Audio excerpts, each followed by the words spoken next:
nanti yang datangnya paling akhir? Baby, pimpin doanya sebelum kita mulai belajar pada hari ini. Baiklah teman-teman, sebelum kita belajar, ada baiknya kita berdoa. Berdoa dimulai. Doa selesai. Ibu absen dulu ya. Iya, Bu. Nurul, Hadir, Bu. Mona, Saya, Bu. Baby, Saya, Bu. Linda, Saya, Bu. Reta, Saya, Bu. Silvi. Hadir, Bu. Masuk semua ya anak ibu. Iya, Bu. Bagus. Ibu sekarang mau memeriksa kerapian baju kalian dan kebersihan kelas. Ibu mau kalian semua berdiri. Enggak, Bu. Saya di mana, Bu? Reta berdiri. Udah, Bu. Reta rapihin bajunya nak. Udah rapi. Sudah. Baiklah, bajunya sudah rapi, terus kebersihan kelas juga sudah bersih. Artinya anak ibu sudah siap untuk belajar pada hari ini. Tapi sebelumnya ibu punya yel-yel, kalian ikuti ibu, kita akan tepuk semangat. Mari, Bu. Ikutin ibu ya. Tepuk semangat.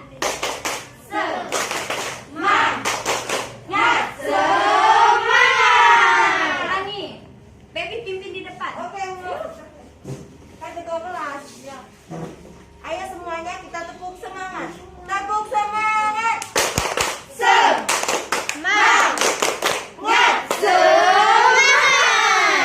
Kasih aku untuk Baby. Duduk, Bu, ya. Duduk ya. Udah, tegak. Jadi anak-anak, hari ini kita akan belajar tematik tema 2, persatuan dalam perbedaan, kelas 6, subtema 1, rukun dalam perbedaan, pembelajaran ketiga.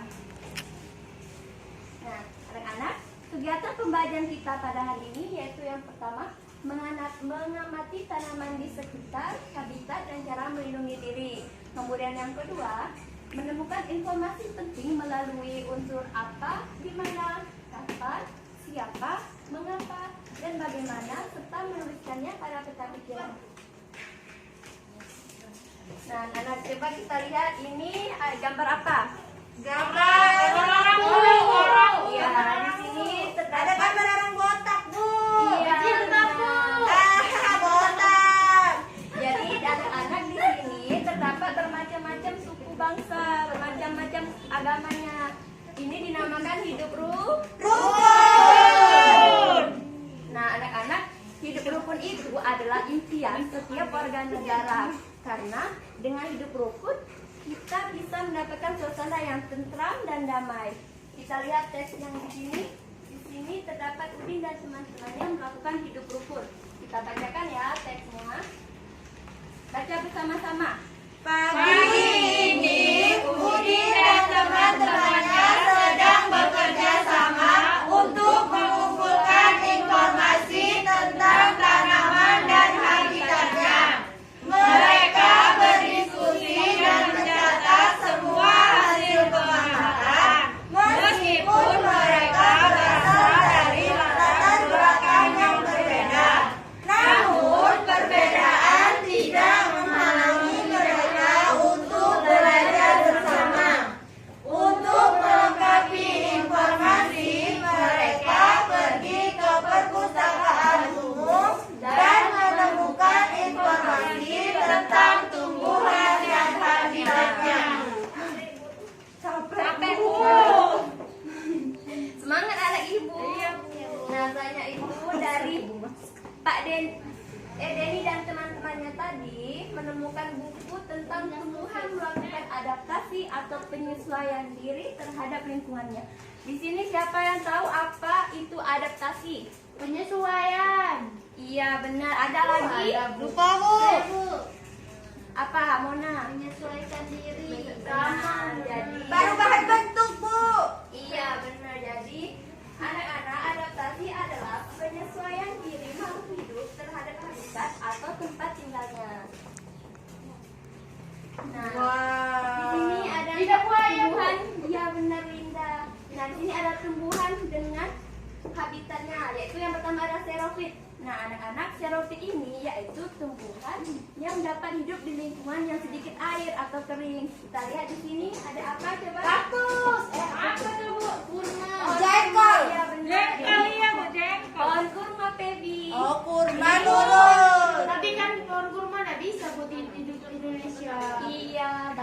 juga yang bisa tidak berbuah. Berbuah.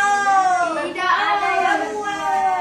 Jadinya ini Itu lidah buaya, Bu. di sini Kaktus. Kaktus. iya benar. Jadi anak-anak xeropid ini yaitu tumbuhan yang hidup di lingkungan yang sedikit air atau kering, contohnya seperti pohon kurma, lidah buaya, dan kaktus. Selanjutnya itu ada halofit. Nah, halofit ini anak-anak tumbuhan yang hidup di lingkungan yang memiliki kadar garam yang tinggi. Coba, lingkungan apa yang memiliki kadar garam yang tinggi? Pantai, benar. Apa Nurul? Laut. Laut, iya benar. Kalau danau, Bu, benar enggak? Ya, muara sungai. Jadi anak-anak halofit ini yaitu tumbuhan yang hidup di lingkungan yang kadar garamnya tinggi seperti di laut, di muara sungai, di pantai. Contohnya seperti ada yang tahu ini pohon apa? Bakau. Pintar sekali Feby dan Silvi. Wah. Tapi pintar. Ntar Ali dulu, Bu. Nah, selanjutnya itu ada hidrofit. Jadi anak-anak hidrofit ini adalah tumbuhan yang dapat hidup di lingkungan yang ada airnya. Contohnya seperti Teratai. Teratai semuanya. Iya benar. Jadi hidrofit ini adalah tumbuhan yang hidup di lingkungan air. Contohnya seperti teratai dan eceng gondok. Selanjutnya ada tumbuhan higrofit. Nah, higrofit ini adalah tumbuhan yang hidup di lingkungan yang lembab. Contohnya seperti ini tumbuhan paku dan ini tumbuhan Begonia. Nah, kemudian Apa, Bu, itu warna-warni? ya, kita bacakan dulu ya. Iya, Bu. Nah, yang kelima ini anak-anak tumbuhan di lingkungan yang miskin dengan nitrogen. Miskin. Jadi jenis tumbuhan ini melakukan adaptasi dengan cara memerangkap serangga, kemudian misalnya sebagai sumber nitrogen. Ibu Nurul cerita, Bu. Terus Iya, Bu, dengan iya, ibu. Bu. Nah, kemudian hal tersebut dinamakan insektivora atau pemakan serangga. Contoh, coba siapa yang tahu tumbuhan apa yang memakan serangga? Kantung semen. Benar, Feby. Ini coba siapa yang tahu? Apa itu? Venus. Iya benar sekali. Jadi tumbuhan yang memakan serangga itu dinamakan insektivora. Yaitu contohnya seperti kantong semar dan Venus ini. Serangga. Nah, anak-anak soalnya itu ada adaptasi tumbuhan untuk berkembang biak. Ada yang tahu ini bunga apa? Bunga bangkai. Ya, bunga bangkai. Iya benar. Rafflesia. Rafflesia. Wow. Jadi anak-anak, bunga Rafflesia ini menarik perhatian serangga dengan mengeluarkan bau busuknya, terutama lalat. Nah, anak-anak jika lalat itu sudah masuk ke dalam bunga Rafflesia ini, maka lalat tadi bisa membantu penyerbukan pada bunga Rafflesia ini. Soalnya itu ada bunga apa ini?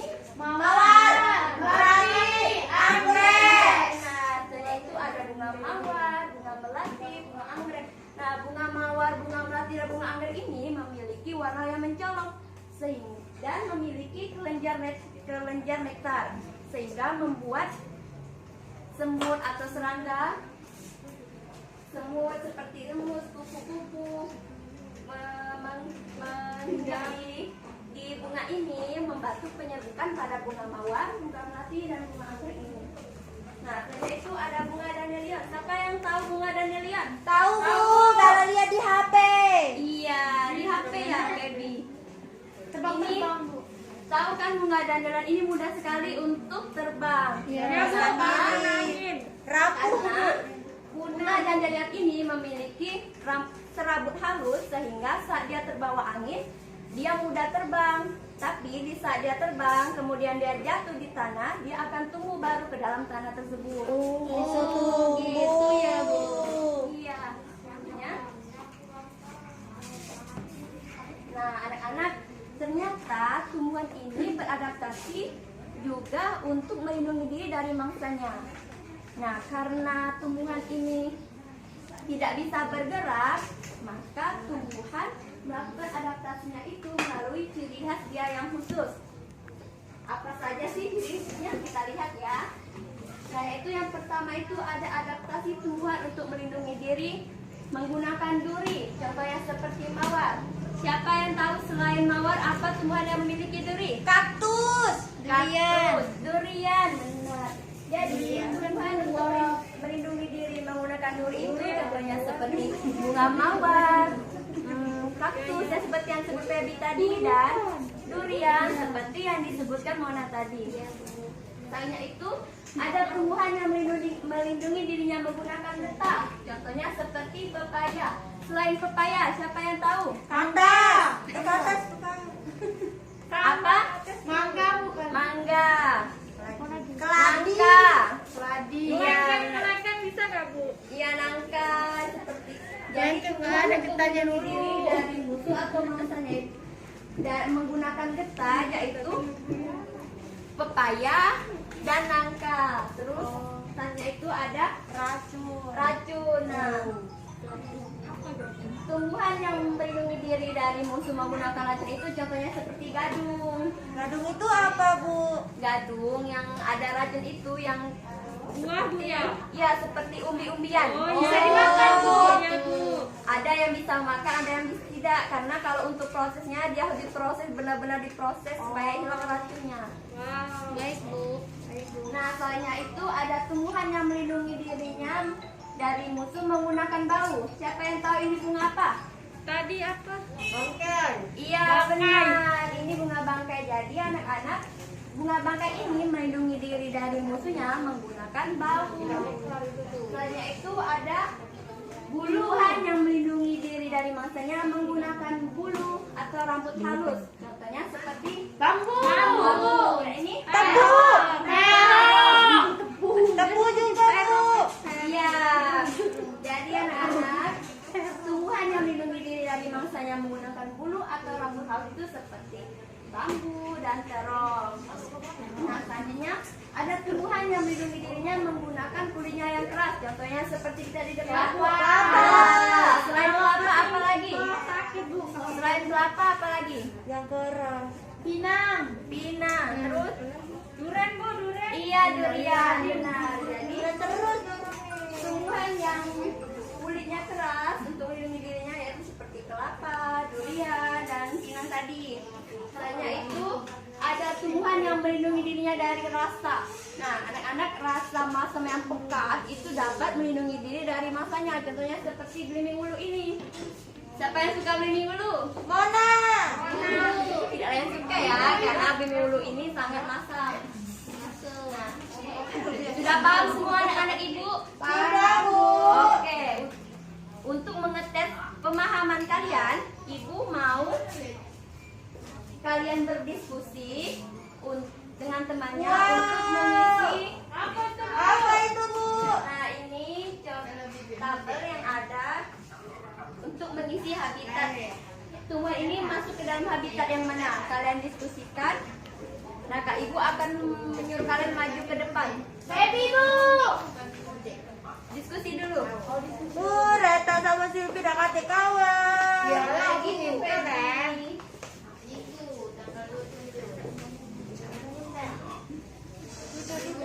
Sudah. Sudah, Bu. Ayo. Baby maju ke depan. Wong pinter gak maju. Sombong. Ketua kelas, Bu.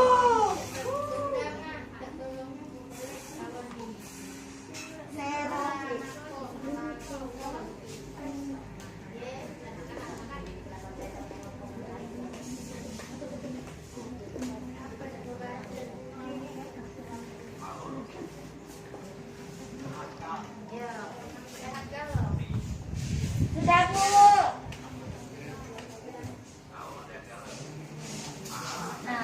Nah, lanjut siapa yang mau maju? Saya Bu. Mona. Bu. Mona, Bu. Saya Bu. Ibu Mona satu saja Bu. Jadi kan pinter, jadi dua.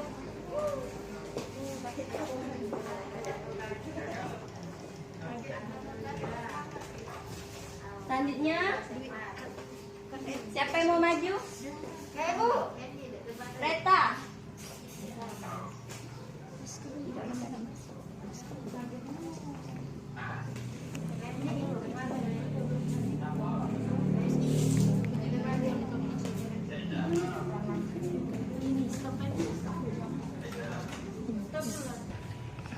Sudah, Bu. Nah, bagus. Ayo Reta jelasin terlebih dahulu. Perhatikan ya teman-teman. Dengarkan ya. Nah, di gambar pertama ini itu namanya serofit.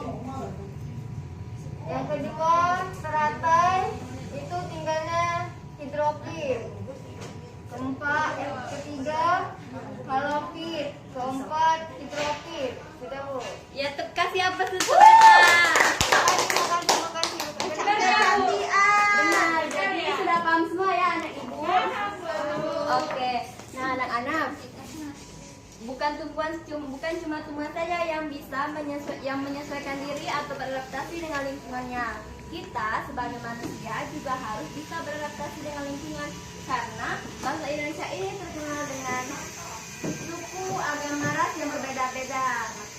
Oleh karena itu, kita harus hidup beradaptasi, menyesuaikan dengan lingkungan supaya kita tetap hidup rukun, bersatu, dan merdeka.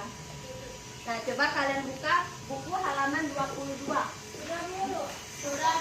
Oke, Nurul bacakan teks yang ada pada buku tersebut.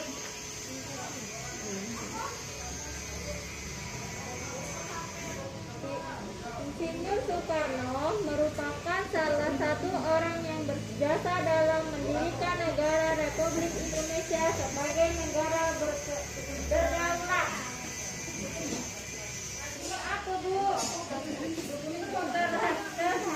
Muhammad Hatta atau Bung Hatta lahir di Bukit Sumatera Barat 12 Agustus 1902. Lanjut Mona, sambung bacaan dulu. Muhammad Subadjo Jojo Adi Suwardo. lahir di Sarawak, Jawa Barat 23 Maret tahun 1905 dan wafat 15 Desember tahun 1978 pada umur 82 tahun. Laksamana Kasdi Maeda adalah seorang perwira tinggi Angkatan Laut Kekaisaran Jepang. Lanjut Linda. Sultani lahir di Blitar, Jawa Timur, 14 Juni 1916. Beliau wafat di Jakarta 7 Mei 1971 pada usia 54 tahun. Fatmawati yang bernama asli Fatima lahir di Bengkulu pada tahun 1923 dan meninggal dunia di Jakarta pada tahun 1980. Teks proklamasi kemerdekaan diketik oleh Sayuti Melik. Sayuti Melik adalah tokoh pemuda yang juga sangat berperan dalam proklamasi kemerdekaan Indonesia. Oke, kalian sudah membacakan teks tersebut. Ibu akan membagikan kalian kelompok. Satu kelompok terdiri dari 6 orang. Ini kelompok 1 dan di belakang kelompok 2. Nah, Ibu mau kalian membuat teks drama tentang bacaan ini. Mengerti? Oke, Ibu tunggu ya.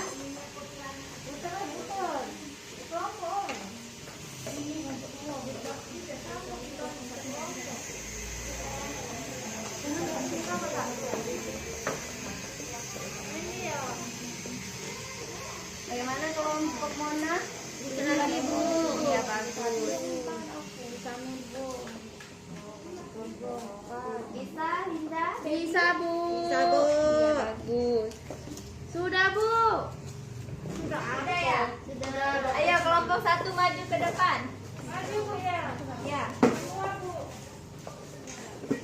Semua bebas, Bu. Iya. Kita dorong-dorong. Nggak boleh gitu, Reta. Kita harus hidup dulu. Bu digebuknya, Bu. Nggak boleh gitu, Baby. Kita harus hidup dulu. Nah, di situ, nak. Ayo, nggak boleh berkelahi. Kemana, Bu? Nah, di sini saja. Ayo bacakan teks yang sudah kalian buat. Tadi Silvi duluan. Aku ya, Bu. Kok nanya Silvi Ibu? jadi apa? Jadi ini Insinyur Soekarno, Bu. Ya, bacakan teks dramanya. Hari ini kita akan rapat untuk menyusun konsep teks proklamasi kemerdekaan di rumah Laksamana Tradisi Meida. Mahaduat Tadasi Ameda. Baiklah, saya akan mempersilakan rumah saya digunakan untuk rapat ini. Saya pun akan membantu untuk mempersiapkan konsep teks proklamasi ini. Saya bersedia dan akan membantu menyusun konsep teks proklamasi ini. Saya juga akan membantu. Alhamdulillah, teks proklamasi ini akhirnya telah selesai. Saya akan mengetik naskah proklamasi yang telah saya sempurnakan dan tulisan tangan Bung Karno. Saya sebagai Sukarni. Baiklah, jika naskahnya sudah selesai diketik, maka ada baiknya yang menandatangani teks proklamasi kemerdekaan ini ialah Bung Karno dan Bung Hatta. Baik, kami akan menandatanganinya atas nama bangsa Indonesia. 1, 2, 3.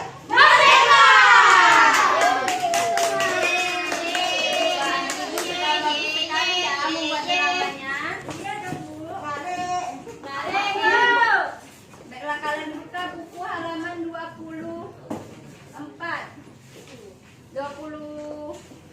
Nah, di situ ada tugas tentang membuat peta pikiran. Kalian kerjakan. Bisa? Bisa, Bu. Kerjakan ya. Bisa, Reta? Bisa, Bu.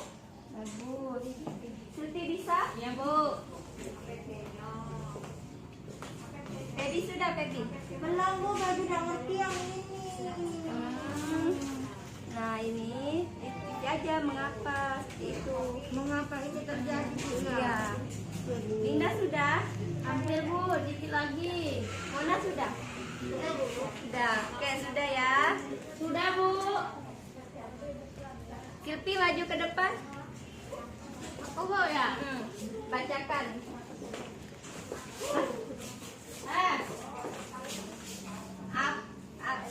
Apa teks apa yang dibaca oleh Soekarno? Apa? Yang tadi ya, Bu, teks proklamasi kemerdekaan Indonesia. Sudah, Bu. Sudah ya. Kasih ampel ke si Pebi. Iya. Oke. Jadi, siapa yang ingin menyimpulkan pembelajaran kita pada hari ini? Nurul, Bu. Nurul. Tadi kita belajar tentang adaptasi tumbuhan dan ya, terus selanjutnya kita mempelajari tentang proklamasi dengan membuat peta pikiran menggunakan unsur 5W plus 1H. iya benar, apa, mengapa, siapa, Siapa, bagaimana, kapan, dan di mana. Baiklah, sepertinya anak ibu sudah paham tentang materi pembelajaran kita pada hari ini. Baby, pimpin doanya, kita akan berdoa sebelum pulang. Baiklah teman-teman, sebelum kita pulang, lebih baik kita berdoa. Berdoa dimulai. Doa selesai. Baiklah anak-anak, ibu akhiri pembelajaran kita pada hari ini. Assalamualaikum warahmatullahi wabarakatuh. Waalaikumsalam.